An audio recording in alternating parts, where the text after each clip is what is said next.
오늘 우리에게 주신 하나님의 말씀은 신약 성경에서 봅니다. 신약 성경 148쪽 요한복음서 4장 42절 말씀을 봉독합니다.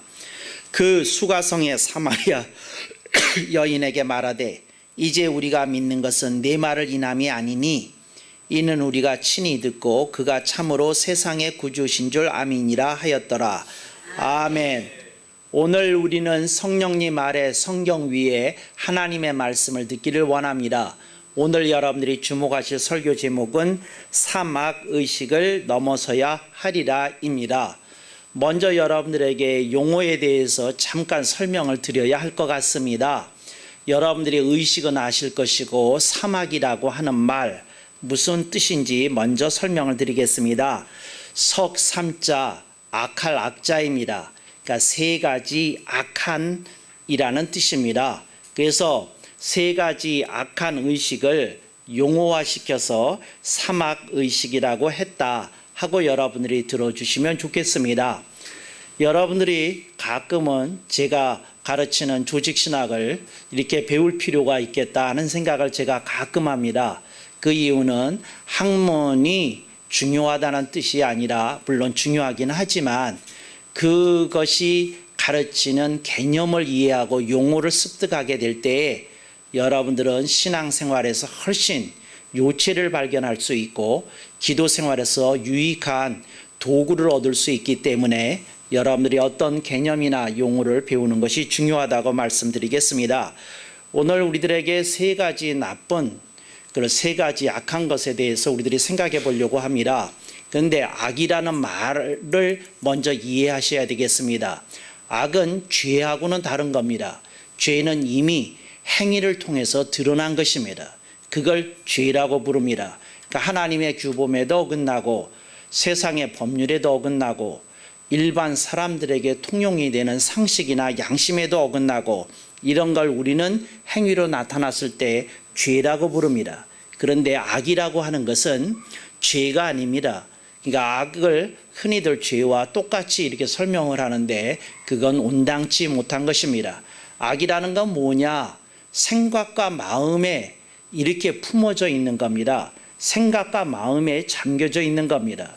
그런데 아직 행동이나 행위로 나타나지 않은 걸 악이라고 부릅니다. 그래서 여러분들이 기억하셔야 될 것은 이겁니다. 악과 죄의 관계를 이해를 하면 여러분들이 신앙생활 하는데 큰 도움을 받습니다. 그게 무슨 말인고 하니 사람에게 침투한 악이 죄를 짓게 하는 겁니다. 그러니까 이걸 기억하십시오. 그러니까 일반 세상의 통념은 사람이 죄를 짓다 보니까 악하게 된 것이라고 가르칩니다.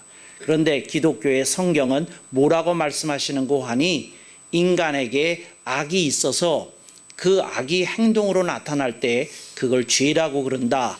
이걸 여러분들이 기억하시면 좋겠습니다. 그래서 여러분 예수님께서 이것에 대해서 말씀하셨습니다.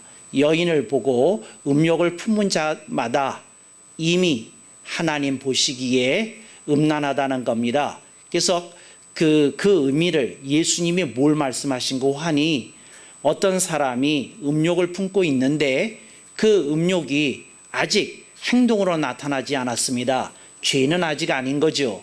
그렇지만 예수님은 뭐에 대해서 말씀하셨는고 하니 사람이 품고 있는 그 생각과 마음 그것이 악이라고 우리들에게 가르쳐 주신 것입니다. 그래서 여러분 제가 여러분에게 3대 악에 대해서 말씀을 할 때에 이걸 이렇게는 이해하지 마십시오. 이 세상에서 가장 나쁜 것이 오늘 설교 중에 거론하는 것이래. 이렇게는 생각하지 마십시오. 세상에 수많은 악이 있는데 오늘 우리는 그 중에서 세 가지를 한번 살펴보려고 한다. 그렇게 여러분이 정리하시고 들어주시면 좋겠습니다. 그런데 오늘 우리들이 만나려고 하는 이 여인 놀랍지 않습니까? 이 여인에 관련된 설교를 시리즈로 벌써 오늘 10번째 진행하고 있습니다. 이건 한마디로 말하면 성경의 깊이가 무한하다고 하는 것을 우리들에게 이 짧은 시리즈를 통해서도 성령님께서 확인시켜 주시는 줄로 믿습니다. 그런데 오늘 이 세 가지 나쁜 의식에 대해서 얘기를 하려고 하는 뜻은 이 세 가지 악이 이 사마리아 여인에게 있었기 때문에 그렇습니다. 그러니까 예를 들어서 다른 사람에게는 다른 악이 있었을 것입니다. 사람마다 환경과 처지가 다릅니다. 사람마다 상황이 다릅니다. 그렇기 때문에 사람의 영성 또한 다르기 때문에 그 사람들이 품고 있는 악이나 혹은 죄가 각각 다 다른 형태를 띠고 있을 것입니다.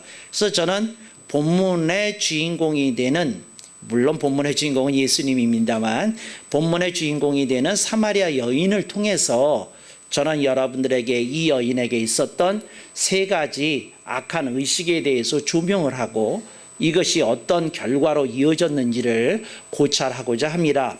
이 여인에게 있었던 첫 번째 악한 의식은 피해 의식이었습니다.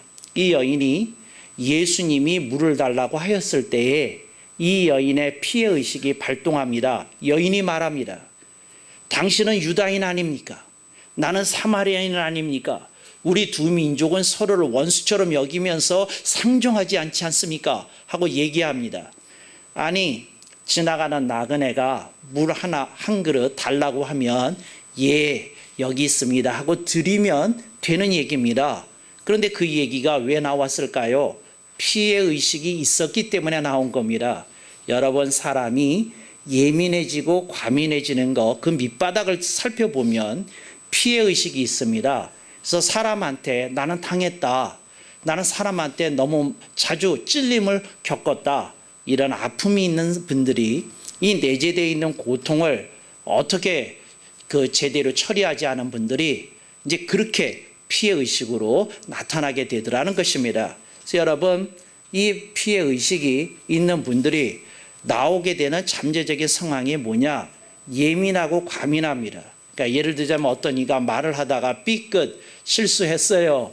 그런데 실수를 했을 때에 실수구나 이런 생각이 드는 것보다도 당신이 지금 방금 나한테 화살을 한 대 쐈어, 맞았어, 내가 지금 마음이 상했거든, 이런 생각이 들게 됩니다. 예민하고 과민하게 되더라 하는 겁니다.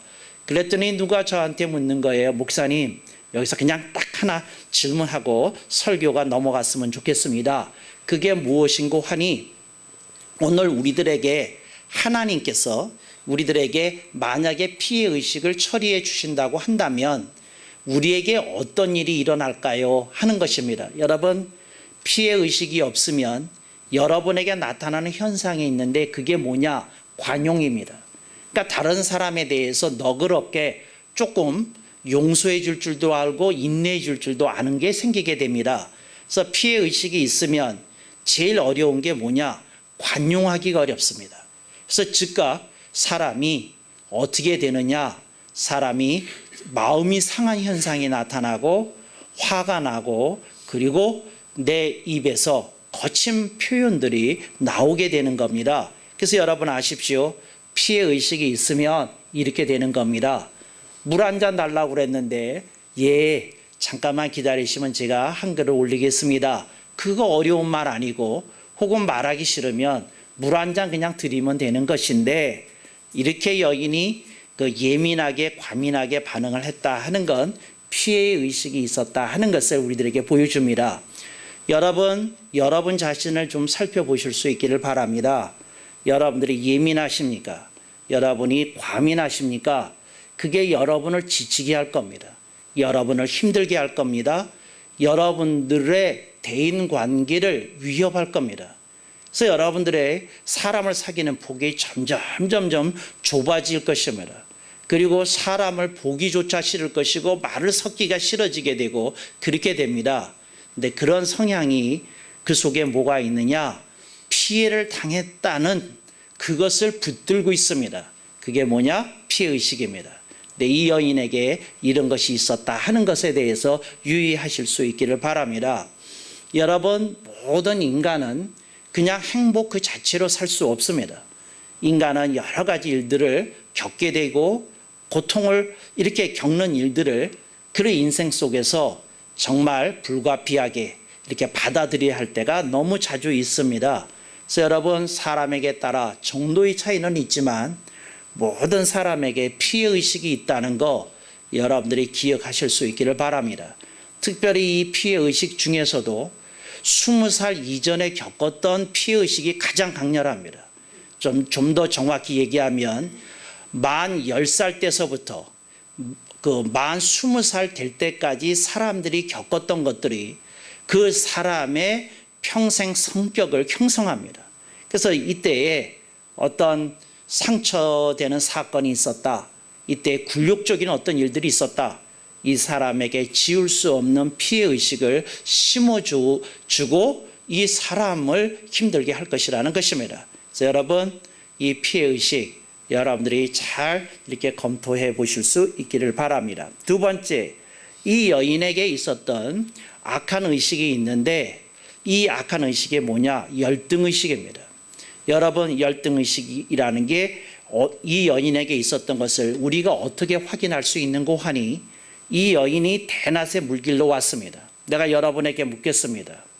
여러분들이 우물에 물길러 갈 때에 여러분들이 그 선을 할 때 물길러 가겠습니까? 그러지 않으면 그 물맛이 가장 떨어지고 그리고 또 물길로 왔다 갔다 하는 것도 가장 힘든 가장 햇빛이 쨍쨍한 대낮에 가겠습니까? 이 여인은 대낮에 갔습니다. 왜 그랬을까요? 사람들의 시선을 감당하기가 힘들었기 때문에 사람을 만날 일이 없는 대낮의 물길로 갔던 겁니다. 이 여인에게 무엇이 있었습니까? 열등의식이 있었습니다. 다른 사람에 비해서 자신의 인생이 보잘것없다, 초라하다, 그런 위축된 마음이 이 여인에게 있었다는 것입니다. 여러분, 이 열등의식이라고 하는 것은 이겁니다. 내가 갖고 있는 자존심과 내가 처해 있는 상황이 어긋났을 때 사람은 열등의식을 품게 됩니다. 나는 좀 더 좋은 자리에 있고 싶고 좋은 형편에 있고 싶습니다. 그런데 내가 처한 상황이 그러지 않아요. 그러니까 자존심이 견디지를 못하는 겁니다. 그래서 자존심과 처한 처지가 부딪히면서 생기는 것을 열등의식이라고 부릅니다. 그래서 사람에게 모두 다 열등의식이 있다는 거 여러분이 기억하실 수 있기를 바랍니다. 이 세상에 이런 사람은 없습니다. 저는요, 열등의식 없어요. 그런 사람은 없습니다. 제가 말씀을 드립니다. 예를 들자면 삼성그룹 이건희 회장이 야간에서는 그 누구에게 열등감 느끼지 못하는 사람입니다. 그런데 이분이 자동차 얘기만 나오면 열등감 느낍니다. 이분의 취미가 뭐냐면 고급 스포츠카를 그 속도에 제한 없이 운전하는, 그래서 스트레스를 푸는 그런 습관과 취미를 아주 그 이건희 회장이 20대서부터 가져왔습니다. 그래서 이분이 그 한 2년 전까지만 해도 이렇게 무제한 속도 테스트라는 자동차 시험장에 가서 그 자동차를 최고 속도까지 한번 올리면서 밟으면서 스트레스를 풀으셨다고 합니다. 그래서 이분의 꿈이 뭐였느냐 하면 삼성 자동차를 만드는 겁니다. 그래서 삼성 스포츠카를 만드는 겁니다. 그리고 그 삼성 스포츠카를 자신이 그 자동차 시험장에서 마음껏 이렇게 한번 운전해보는 꿈을 갖고 있었습니다. 여러분 아시죠? 삼성이 별로 실패를 안 하는데 삼성 자동차에서 개망신 당했습니다. 그리고 엄청난 손실을 그룹에 안겼던 경험이 있습니다. 그래서 지금도 이분이 자동차만 생각하면 열등의식이 일어납니다. 현대가 되는 걸 왜 나는 못했을꼬? 이런 생각을 합니다. 제가 이런 예를 드리는 건 무슨 얘기를 하는고 하니 사람마다 열등의식이 있습니다. 여러분, 우리나라에서 제일 잘 나가는 스트라이커가 이동국입니다. 그런데 이 이동국 선수가 이상하게 월드컵만 나가면 죽습니다. 이게 잘 되질 않아요. 리그에서는 되는데, K리그에서 되는데 그 국제 무대에 나갔을 때 이렇게 잘 통하지 못했었습니다. 그래서 이분이 굉장히 훌륭한 선수인데 그 월드컵만 생각하면 남모르는 열등의식이 있습니다. 본인은 아니라고 절대 그럴 거예요. 그런데 그 아닐 수가 없습니다. 이런 것들이 모든 사람들에게 있더라는 거죠. 누구든지 메시를 세계 최고의 선수라고 얘기를 합니다. 그러면서 얘기를 하기를 메시에 대해서 이런 평가를 지금도 나오고 있습니다. 어쩌면 축구 역사상 가장 위대한 축구 선수인지도 모른다. 뭐 이런 얘기를 나옵니다. 제 개인적인 소견으로는 마라도나 넘어섰어요. 제 개인적인 소견으로는 펠레를 이미 넘어선 사람 같아요. 그런데 이 메시에게도 월드컵 하면 이거 견딜 수 없는 상처입니다. 그래서 여러분이 기억하십시오. 여러분이 잘 나간다고 해서 열등의식을 막을 수 있는 게 아닙니다. 어떤 섹션에서, 어떤 인생의 파트에서, 어떤 인생의 영역에서 당신은 굴욕을 맛볼 겁니다. 그리고 그런 일들이 당신을 힘들게 할 거라는 거죠. 열등의식을 느끼는 사람들이 늘 생각하는 개념, 그러니까 무의식적으로 저절로 떠올리는 개념이 있습니다. 그게 뭐냐? 경쟁입니다. 경쟁심이 일어나고 경쟁력에 대해서 생각하고 끊임없이 자기를 피곤하게 합니다. 지금 이건희 회장이 지금 병상에 있습니다. 좀 비교적 젊은 나이인데 그런데 그렇게 쓰러졌어요. 왜 그랬을까요? 그분이 받은 스트레스가 엄청났다는 것을 증명해 줍니다. 그러니까 세계 최고의 의료진의 케어를 받으면서 그 평생을 보낸 분인데 왜 그렇게 되었을까요? 네, 이것은 그 사람이 감당할 수 있는 그런 어떤 일들을 넘어서는 일들이 있다는 겁니다. 그래서 제가 여러분에게 얘기합니다. 이 경쟁심, 경쟁력 가지고 당신을 발전시킬 수 있습니다. 근데 여러분 또한 기억하십시오. 경쟁심, 경쟁력에 대한 이 화두가, 이 주제가 당신을 망가뜨릴 수 있습니다. 당신을 어긋나게 할 수 있습니다. 당신을 굉장히 삐뚤어지게 만들 수 있습니다. 그리고 당신의 건강을 앗아갈 수도 있습니다. 여러분, 열등의식에 대해서 생각해 볼 수 있기를 바랍니다. 열등의식을 가진 사람이 이것이 건드려질 때 나오는 게 뭐냐? 분노입니다. 참기가 어려워요. 왜 그럴까요? 그 이유는 열등의식은 자존심이 만들어낸 결과이기 때문에 그렇습니다. 그래서 여러분, 자신을 높이려고 하는 자존심만 가지고 인생 살려고 그러면 인생 엄청 고단한 여정이 되고 과정이 될 겁니다.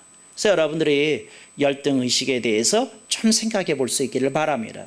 모든 사람에게 있습니다. 정도의 차이만 있습니다. 그런데 여러분들이 이 열등의식을 갖지 않으려면 어떻게 되느냐? 예수 그리스도를 높이는 그런 마음 속에서 자신의 인생에 대해서 넉넉해져야 됩니다. 자신의 인생에 대해서 넉넉해지게 된다는 건 자신의 인생의 분수를 받아들이는 겁니다. 그래, 하나님이 나를 이렇게 만드셨지, 하나님이 나를 이렇게 종지 그릇으로 만드셨지, 이렇게 살라고 하시지, 내가 여기서 내 역할을 잘하면 내 인생은 거대한 국그릇보다도 더 위대한 인생이 될 수 있는 것이야. 이런 넉넉한 마음이 필요하다는 것이지요. 이 열등의식, 아이들에게 들어갈 때 아이들이 견디지 못합니다. 특별히 요즘 청소년기에 아이들의 자살이 늘어나고 있습니다. 왜 그렇게 됐을까요? 열등의식이 찾아오기 때문에 그렇습니다. 군대에서 자살률이 한국군이 세계 5대 국가 안에 들어갑니다. 근데 왜 그렇게 됐을까요? 요즘 젊은이들이 열등의식을 너무 자주 품게 되더라는 것이지요. 그래서 제가 여러분에게 얘기합니다. 여러분 자신을 좀 용서하십시오. 여러분 자신을 좀 품으십시오. 그리고 여러분 자신을 발전시킨다는 명목으로 자신을 압박하지 마십시오. 네, 이게 여러분을 해칠 수 있다는 거 여러분 기억하실 수 있기를 바랍니다. 세 번째로 이 여인에게 있었던 것이 있는데 이게 참 악한 겁니다. 그게 뭐냐? 패배의식입니다. 패배의식이 뭔지에 대해서 말씀을 드리겠습니다. 그 패배의식이라는 말을 요즘 세간에서는 다른 용어로 자주 씁니다. 그러니까 뭐라 그러냐면 패배주의라고 불러요. 그래서 제가 너무 어처구니가 없어서 그랬어요. 아니, 패배를 지향하는 사람도 있습니까? 패배의식은 있어도 패배주의는 없습니다. 그런 의식이 생긴 거죠. 근데 어떤 사람이 나는 패배주의로 살 거야, 그리고 패배주의로 삽니까? 그런 패배주의는 없습니다. 패배의식이라는 건 뭐냐면 인생에 살다가 뜻하지 않은, 그리고 본인이 받아들이고 싶지 않은 실패와 낭패를 너무 자주 체험한 겁니다. 사업적으로나 가정적으로나 대인관계에서나 하여튼 여러 가지 일들에서 이 사람이 실패와 낭패를 체험하게 되면 패배의식이 생깁니다. 이 패배의식은 이 사람한테 이렇게 얘기합니다. 나는 해도 안 되는 거구나, 이런 생각이 들게 합니다. 아, 나는 정말 잘 되고 싶은데 너무 안 되는구나, 이런 생각이 들게 합니다. 그래서 여러분, 패배의식이 처음에 찾아올 때는 낙심으로 찾아옵니다. 그런데 이 패배의식이 그냥 머물러 있지를 않아요. 그래서 이 낙심이라는 놈은 여러분을 거꾸로 틀릴 때까지 여러분을 압박하고 핍박합니다. 그래서 여러분이 이제 이런 카드를 내놓으면 비로소 이 패배의식은 멈춥니다. 그게 뭐냐? 체념입니다. 내 인생에 대해서 내가 그냥 체념하는 겁니다. 내 인생에 뭐 별 볼 일 있겠어? 내 인생에 뭐 나아질 일 있겠어? 이렇게 되는 겁니다. 여러분, 우리가 노숙자들에 대해서 잠시 생각하기를 원합니다. 여러분들이 기억할 거는, 저는 그분들에 대해서 연민의 정은 있지만 그분들을 비하하고 싶은 의도 없습니다. 그분들을 추하다고 생각하는 것도 없습니다. 그런데 그분들에 대해서 우리들이 생각해 봐야 될 것은, 그들의 인생이 그렇게 안타까운 것은 그들이 체념했기 때문에 그렇습니다. 내 인생에 더 나은 길은 이제 없다. 그리고 그걸 받아들인 거예요. 이제 받아들이니까 이제 남아있는 건 뭐만 있습니까? 중독의 길만 남아있습니다. 여러분 이거 아십니까? 공부 안 하는 애들이 뭘 합니까? 게임을 합니다. 왜 할까요? 이제 공부는 잘하고 싶은데 잘할 길이 막히니까 이 게임에 그냥 들어가는 겁니다. 또 공부를 잘하는 애도 자기가 성이 차지 않는 어떤 부분이 있어요. 해소가 안 됩니다. 그러니까 게임으로 자꾸 빠져드는 겁니다. 그 노숙자들이 기댈 수 있는 중독이 뭡니까? 그들이 기대는 곳이 너무도 흔하게 볼 수 있는 술이라는 사실을 여러분이 살펴보실 수 있기를 바랍니다. 이 여인에게 어떻게 패배의식이 돌아왔을까요? 좌우지간 결혼을 5번 한 사람입니다. 성경에 분명히 이 여인도 고백했거니와 예수님이 지적하셨거니와 5명의 남편이 있었습니다. 그리고 예수님을 만날 당시에 6번째의 남자와 동거 중이었습니다. 인생에서 이런 실패를 맛본 사람을 도대체 몇 명이나 여러분 아십니까? 그러니까 그 결혼을 5번 했다가 5번 다 남편하고 헤어진 사람을 여러분은 몇 명이나 아십니까? 제가 목회를 그래도 조금 했는데 아직까지 이런 분 만나본 일이 없어요. 그러니까 결혼을 5번 했다가 남편하고 사별하든지 이혼하든지 이렇게 헤어진 분 이렇게 많이 보지 못했어요. 근데 이게 이 여인에게 있었던 일입니다. 근데 이 여인이 이런 걸 통해서 얼마나 인생에 대해서 패배의식을 가졌겠습니까? 해도 안 되는 거, 그리고 뭐 더 이상 해볼 수도 없는 어떤 여건이라고 느껴지는 현실, 이런 것 속에서 이 여인이 아파했더라는 것이지요. 오늘 설교 제목을 보십니다. 사막의식을 넘어서야 하리라. 피해의식을 넘어서야 하고 열등의식을 넘어서야 하고 패배의식을 넘어서야 합니다. 그런데 이 요한복음 4장에 나온 이 여인이 오늘 우리들의 가슴속에 따뜻한 기억이 될 수 있었던 것은, 이 여인은 이걸 넘어섰다는 겁니다. 그래서 이 여인이 넘어선 일에 대해서 동네 사람들이, 마을 사람들이 증언을 합니다. 그게 오늘 본문의 말씀입니다. 요한복음서 4장 42절 말씀 다시 읽습니다. 그 수가성의 사마리아 여인에게 동네 사람들이 말하되, 이제 우리가 믿는 것은 네 말을 인함이 아니니 이는 우리가 친히 듣고 그가 참으로 세상의 구주신 줄 아멘이라 하였더라. 동네 사람들이 예수님을 그리스도로 알게 되었습니다. 누구 때문입니까? 예수님 때문입니까? 아닙니다. 이 여인의 소개를 통해서 만난 예수님 때문이었습니다. 이 여인의 증언이 그 사람들에게 먹혀 들어갔다는 것을 우리들에게 보여줍니다. 이 여인이 피해의식이 있고 열등의식이 있고 패배의식만 있었으면 이 여인은 가정이라고 하는 틀 속에 갇혀 있는 그런 여인이었을 것입니다. 그리고 자신의 인생의 한계 속에서 한계 상황을 벗어나지 못한 안타까운 인생의 주변인으로 끝났을 것입니다. 네, 이 여인 이것을 넘어섭니다. 피해의식을 넘어섭니다. 그러하기에 마을 사람에게 다가서서 복음을 증거할 수 있었습니다. 열등의식을 넘어설 수 있었습니다. 그러니까 물동이도 내피껴치고 달름질하여 사람들에게 기꺼이 복음을 증거할 수 있었습니다. 패배의식을 넘었기에 이 여인의 얼굴과 표정과 언사만 보고도 사람들은 알았습니다. Something has happened. 무언가가 저 여인에게 일어났다는 걸 사람들이 알 수 있었습니다. 여러분, 그것을 보고 사람들이 도대체 저 여인에게 이런 사막의식을 넘어서게 한 분이 누구시냐 생각하고 그리고 예수님께 다가섰던 것입니다.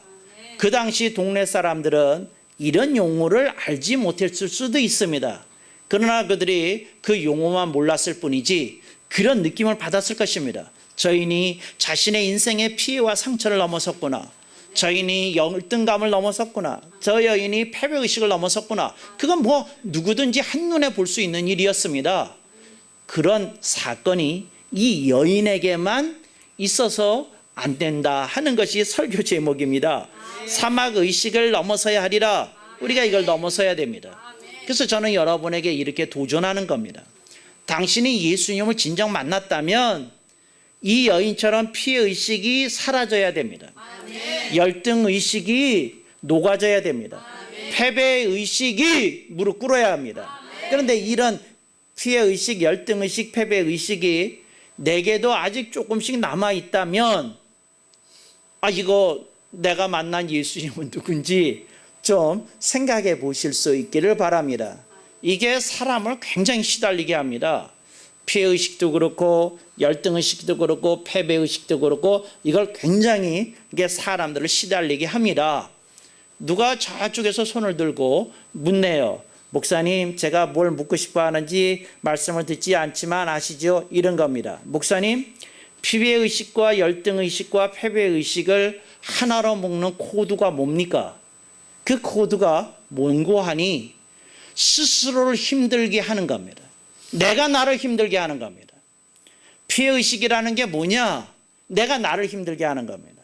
열등의식이 뭐냐? 내가 나를 못 살게 구는 겁니다. 패배의식이 뭐냐? 나를 묶어두는 겁니다. 그래서 여러분, 지금 제가 오늘 이 말하는 코드는 이겁니다. 내가 나를 압박하는 겁니다. 내가 나를 힘들게 하는 겁니다. 핍박하는 겁니다. 근데 이걸 여러분들이 왜 여러분의 시스템으로 갖고 있어야 되느냐는 겁니다. 내가 나를 괴롭게 해서 되겠습니까? 내가 나를 힘들게 하고 내가 나를 못 살게 해서 되겠습니까? 안 된다는 겁니다. 이걸 이제 벗어나야 되는데 이걸 벗어나는 길이 뭐냐? 복음을 체험하고 예수님과의 만남이 이루어져야 되는 것이다 하는 것을 여러분들에게 말씀드리고 싶습니다. 여러분들의 인생 속에서 복음의 생동함이 여러분을 자유케 하여서 사막의식을 넘어선 인생으로 그래야 여러분들의 모습이 여러 사람의 생명을 살리는 자리에 나가기를 주님의 이름으로 축원합니다. 아멘. 여기까지가 방송 설교였습니다. 조금 더 설명을 드리면 그러면 피해의식, 열등의식, 패배의식 여러분들이 이게 나를 힘들게 하는 것이라는 것을 아셨습니다. 그런데 누가 또 이런 질문을 하는 거예요. 무슨 질문을 하는 거냐면 목사님 대단히 죄송해요. 그런데 제 얘기를 조금 해야 되겠어요. 무슨 얘기냐면 제가요 예수님을 만났을 때 이게 사라졌던 시절이 있었어요. 그런데 지금요 내가 예수님 믿은 지 10년 차 되는데 아직 이게 있는 것 같아요. 피해의식이 있는 것 같고 열등의식이 있는 것 같고 패배의식이 있는 것 같아요.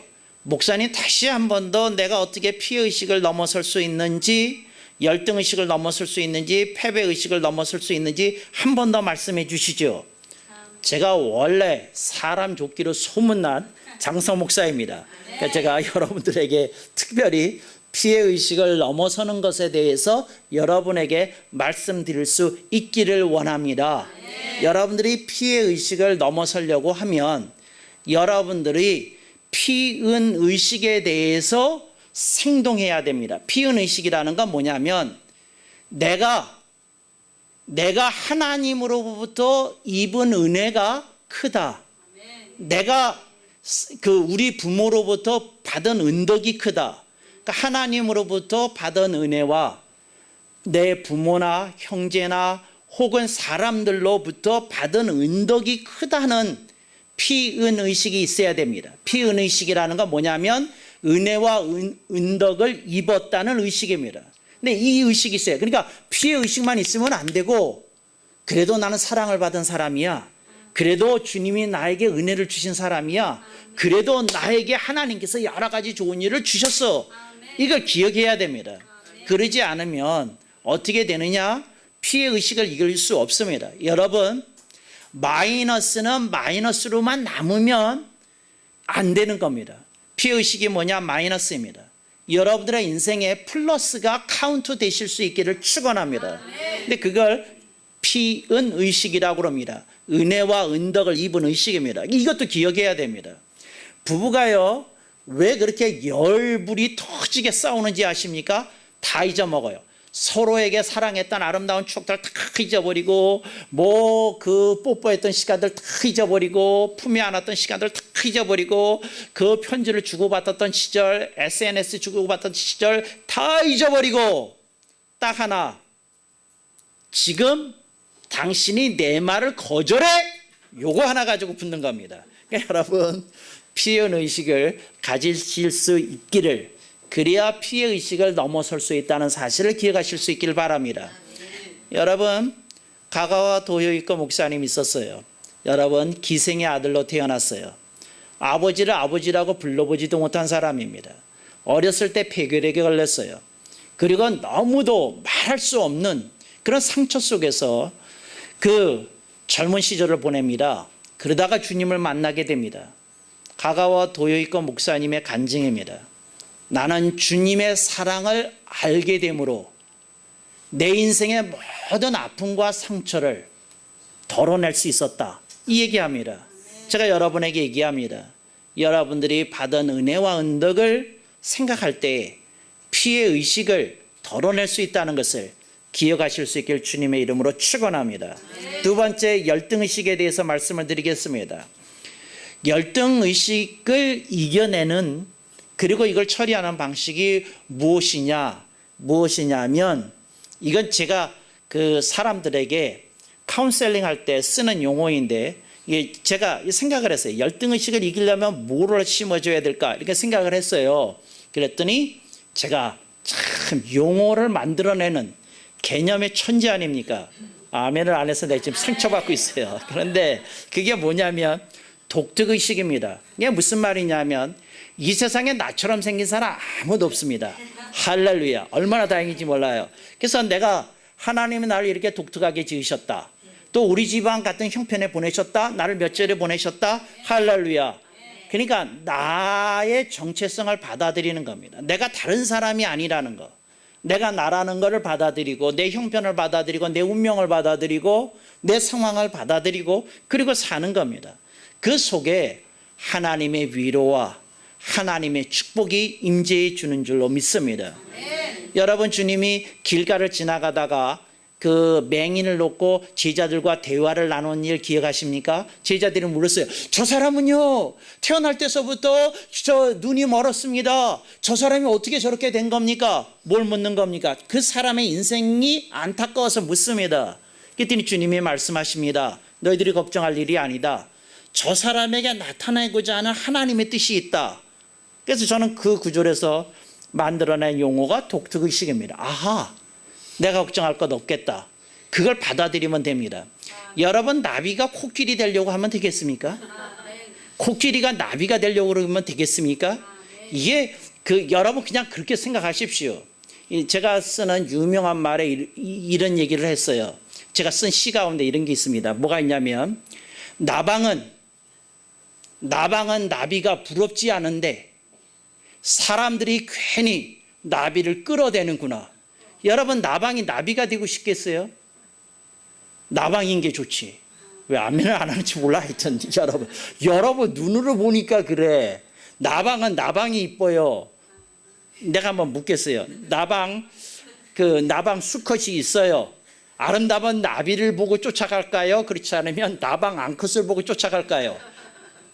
뭐 전혀 뭐 감이 안 와가지고 웃지도 않네. 우리 사모님만 빼놓고는. 할렐루야. 그 여러분 그거 보면 알아요. 뭐라고요? 여러분들 이렇게 생각하십시오. 그 다른 사람의 처지 그거 부러워할 거 없습니다. 여러분 지렁이가 뱀을 부러워할 것 같아요? 여러분 한번 생각해봐. 지렁이가 하는 말이 있어요. 뭐라 그러냐면 지렁이하고 뱀하고 대화를 나눴어요. 제가 만든 콩트가 있는데 거기에 이렇게 얘기해요. 그 뱀이 이런 얘기를 해. 지렁이를 보고 한입거리도 안 되는 거 오늘 내가 너를 불쌍히 여긴다 이런 얘기를 해요. 그랬더니 지렁이가 뱀한테 딱 눈을 마주치면서 얘기를 합니다. 뭐라 그러냐면 나는 너처럼 사람들이 꺼리지는 않는다. 여러분 뱀이 욕을 많이 먹을까요? 지렁이가 많이 먹을까요? 여러분 지렁이는 사람을 해치지는 않거든. 사람들 중에 뱀에 물려가지고 아픈 상처를 가진 사람이 너무 많이 있어요. 오늘 우리들이 기억해야 됩니다. 그냥 내 인생, 내 형편, 내 처지 여러분들이 독특하게 받아들이실 때 여러분들이 여러분의 인생에 처한 현실에 대해서 관용하게 되고 관대하게 되고 여러분에게 너그럽고 따뜻하고 부드러운 세상이 열려진다는 사실을 기억하시기 바랍니다. 세 번째, 패배의식입니다. 사람이 패배의식이 생겼을 때에 패배의식을 어떻게 넘어설 수 있을까요? 근데 여러분 패배의식을 넘어서는 길이 있어요. 그걸 또 제가 생각했어요. 어떤 사람이 인생이 망했다고 주저앉아 있다. 근데 이런 사람에게 내가 무슨 얘기를 할 수 있을까 생각했어요. 제가 만든 용어가 한번 따라해 보십니다. 일보의식입니다. 일보의식이라는 건 이런 겁니다. 한 걸음 나가면 한 걸음만큼 나간 겁니다. 두 걸음 나가면 두 걸음만큼 나간 겁니다. 그걸 누가 막을 수 있겠어요? 내가 한 걸음 나가겠다는데 내가 두 걸음 나가겠다는데 그걸 누가 막을 수 있겠어요? 누가 막을 수 있겠어요? 그거 막을 수 없는 겁니다.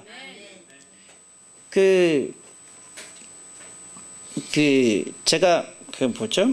옛날에 한국에 왔을 때 저기 역촌동에 폐결핵 환자촌이 있어요. 제가 거기 가서 이제 사역을 한 적이 있거든요. 근데 어떤 분이 그 폐결핵 그 판자집 같은 데서 그렇게 살고 있었어요. 그 당시에는. 그런데 사람들이 굉장히 고통스러워하면서 여러 가지 얘기를 해요. 그런데 이제 목사가 왔다고 그러니까 이런 질문을 하는 거예요. 뭐냐면 그분들이 하는 얘기를 요약하면 이런 거예요.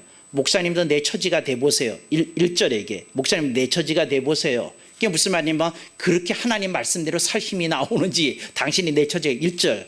그 다음에 2절이 이거예요. 그게 뭐냐면 도대체 우리가 어떻게 일어설 수 있다는 거예요. 그 얘기하는 거예요. 하나님 말씀 들었는데 얼굴 표정이 그 커피를 마시면서 대화하는데 그런 얘기를 하는 거예요. 그래서 제가 그런 얘기를 했어요. 뭐라 그러냐면 당신이 한 걸음 나가는 걸 누가 막을 수 있습니까? 당신이 두 걸음 나가는 걸 누가 막을 수 있습니까? 그랬더니 그분이 묻는 거예요. 한 걸음 나간다는 말이 무슨 말입니까? 그랬어요. 지금부터 1시간 동안 내가 커피를 마시면서 나는 해피하리라. 그걸 누가 막을 수 있습니까? 당신이 아무리 폐결핵 말기 환자라일지라도 내가 1시간 커피 맛있게 마시면서 1시간 동안 행복한데 그걸 누가 막을 수 있습니까? 1시간 행복한 다음에 내가 1시간 동안 앞으로 산책하는 동안 나는 행복할 거다. 그걸 누가 막을 수 있습니까? 그러면 내가 이랬어요. 당신이 커피 마실 때 1시간 행복하고 산책할 때 1시간 행복하고 최소한도 하루에 2시간 행복할 수 있겠네요. 내가 이런 얘기를 했어요. 그러면 당신이 이렇게 얘기하셔야 되지 않습니까? 예, 제가 어저께까지는 24시간 불행한 인생이었습니다. 그런데 제가 최소한 하루에 2시간은 행복한 사람이 되었습니다. 제발 주님께 그런 말씀을 드려 보십시오. 주님이 당신을 기억하시고 당신을 특별하게 여기실 것입니다. 그랬어요. 그랬더니 이분이 그 다음번에 만나러 갔더니 그러더라고요. 뭐라 그러냐면 그 2시간이요 하루를 지탱시켜 주더라고요. 여러분 오늘 우리들이 일보의식을 좀 가지십시오. 여러분들 중에 돈이 특별히 없어가지고 공공해서 추석도 정말 그 지겹게 느껴지는 분들 이 추석이요 굉장히 지겨운 명절입니다. 돈이 없을 때. 아멘을 안 하시네. 돈들이 많으셔가지고. 그런데 여러분은 이러십시오. 돼지 이 속이 보이는 유리 돼지 저금통을 하나 딱 놓으시고 100원짜리 넣으시면서 이러십시오. 오늘 나는 100원 더 부자다. 할렐루야. 또 하나 넣으시면서 그러십시오. 나는 100원 더 부자다. 여러분들이 가난할 수 있어요. 그렇지만 여러분들이 100원씩 더 부자 되는 걸 아무도 막을 수 없어요. 누가 막을 수 있어요? 누가 막을 수 있어요? 그건 막을 수 없는 겁니다. 아무도 막을 수 없는 겁니다. 누가 막을 수 있어요? 또 어느 때 여러분들이 고급 레스토랑에서 먹고 싶을 때 있어요. 그렇지만 여러분들이 햄버거 하나를 사 먹든지 설렁탕 한 그릇을 사 먹더라도 이것이 내게는 산의 진미요 진수성찬이다. 그렇게 먹는 걸 누가 막을 수 있냐고요. 근데 여러분이 막는 거예요. 누가 막는 게 아니야. 아, 참 고맙고 감사하다. 이제 그래요. 제가 지금도 못 버린 습관이 있어요. 제가 식습관 중에서 두 가지를 못 버려요. 뭘 못 버냐면 라면 먹는 거 하고요. 햄버거 먹는 걸 못 버려요. 근데 라면을 왜 내가 라면 먹는 걸 왜 못 버리냐면 라면에 얽힌 아름다운 추억들이 있어요. 그러니까 뭐냐면 추운 날 밖에 있다가 들어와 가지고 뭐 찬밥도 없고 아무것도 없을 때 라면하고 김치하고 먹던 추억이 있어요. 그러니까 무슨 생각이 드냐면 그 라면 먹을 때마다 그 추억을 생각해요. 그때 그렇게 맛있게 먹었는데 지금 나이 들었다고 그 맛이 사라지면 내가 라면 맛만 잃어버리는 게 아니라 다른 많은 것도 잃어버리지 않을까? 라면이 맛있기 위해서 노력해요. 여러분들은 라면을 버린 지가 오래되시겠지만 이제 그래요. 근데 햄버거가 왜 내 마음에 다가쓰냐면 내가 고등학교 1학년 때 맥도날드가 처음 생겼어요. 근데 맥도날드가 처음 생겼는데 근데 맥도날드 처음 가가지고 맥도날드 생겼다고 그러는데 햄버거라고 그러는데 그걸 처음 생겨서 그래가지고 줄 서가지고 먹던 기억이 있어요. 그래서 그거 먹던 기억이. 여러분 우리 고등학교 때 담장을 그러니까 고등학교 때 미국의 안전 이유로 고등학생이 바깥으로 나갈 수가 없습니다. 그런데 학교 조금 떨어진 데 맥도날드 있는 거예요. 그러면 우리들이 이제 무용담을 얘기합니다. 학교에 그 높은 담장을 철조망으로 돼 있는데 위에 뭐 가시 있는 건 아니고 이렇게 손잡으면 올라갈 수 있는 데인데 그걸 넘어서 누가 맥도날드 다녀왔다. 이게 우리의 무용담이에요. 그래서 그렇게 어렵게 먹었던 시절이 있어가지고 그 맥도날드의 그 빅맥을 먹을 때 그 감동이 있어요. 그때 그런 시절이 있었는데 지금 이게 하찮게 여겨지면 안 되지? 근데 이런 생각이 있어요. 제가 지금 무슨 얘기를 하는 거냐면 여러분들이 일보 의식을 가지고 여러분 생활을 전개시킬 수 있어요. 넓힐 수 있어요. 여러분 자신을 행복하게 만들 수 있어요. 여러분들이 그런 일을 좀 하실 수 있기를 바랍니다. 다시 말씀을 정리하겠어요. 가장 좋은 방법은 이 여인처럼 되는 겁니다. 그냥 예수님 만났더니 장성 목사가 가르쳐준 구질구질한 그 복잡한 방법 소용없이 그냥 해피하게 되는 거, 행복하게 되고 자유를 누리는 거, 그게 가장 좋은 길입니다. 근데 그게 잘 안 되시는 분들, 피해의식을 넘기가 만만치가 않은 분들, 무슨 의식? 피은의식을 사용하시기 바랍니다. 열등의식을 넘어서는 게 만만치 않은 분들, 무슨 의식? 독특의식을 가지고 넘어서기 바랍니다. 패배의식을 넘어서는 것이 쉽지만은 않은 분, 무슨 의식? 일보의식을 가지고 넘어설 수 있기를 바랍니다. 여러분들의 이 말씀을 가슴에 품어서 한가위가 행복한 인생에서 가장 아름다운 한가위 되기를 주님의 이름으로 축원합니다.